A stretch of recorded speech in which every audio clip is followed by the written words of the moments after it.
જો ફાઇનલી હવે જ્વેલર્સમાં આવી ગયા છે. શું કરી આપણી ધનતેરસ આ વખતે સોનાની. Hello guys, good evening, welcome to our new blog. જો અમે બે જોબ ઉપરથી આવી ગયા છીએ અને જો ફાઇનલી હવે અમારે દિવાળીની રજા પડી ગઈ છે. તો જો આજે ધનતેરસ છે તો આપણે વસ્તુ લેવા નીકળી ગયા છીએ.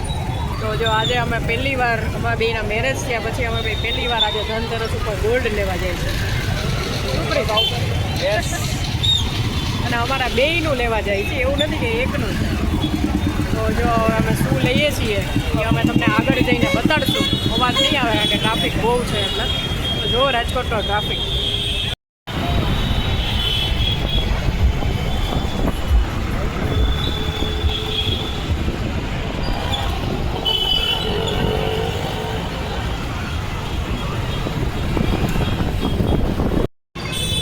જો ફાઇનલી હવે જ્વેલર્સમાં આવી ગયા છે. શું કરી આપણી ધનતેરસ આ વખતે સોનાની.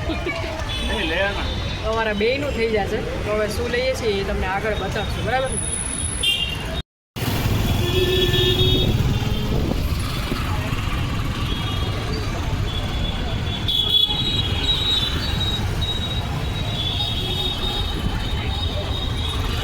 આખી અમારી જ્વેલર્સની માર્કેટ છે અને જુઓ કેટલું મસ્ત ડેકોરેશન કર્યું છે, કેટલું મસ્ત બધું સંગાયું છે.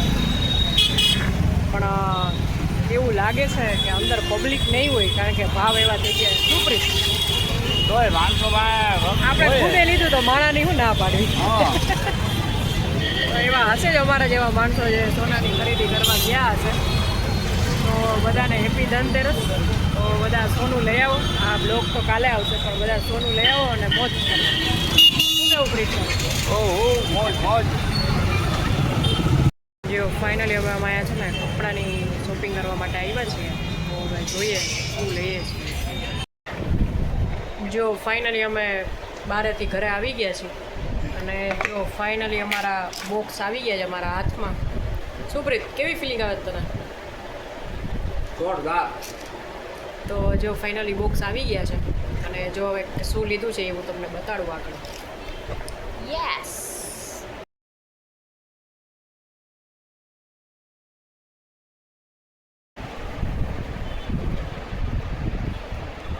જો ફાઇનલ બેયનું બ્રેસલેટ આવી ગયું છે.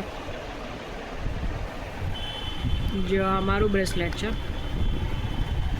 અને જો આ પ્રીતનું કડું છે. વાહ ભાઈ વાહ, મોડું આવ્યું પણ સારું આવ્યું ને. હા એટલે તે ઓડી લઈ લીધી તારી.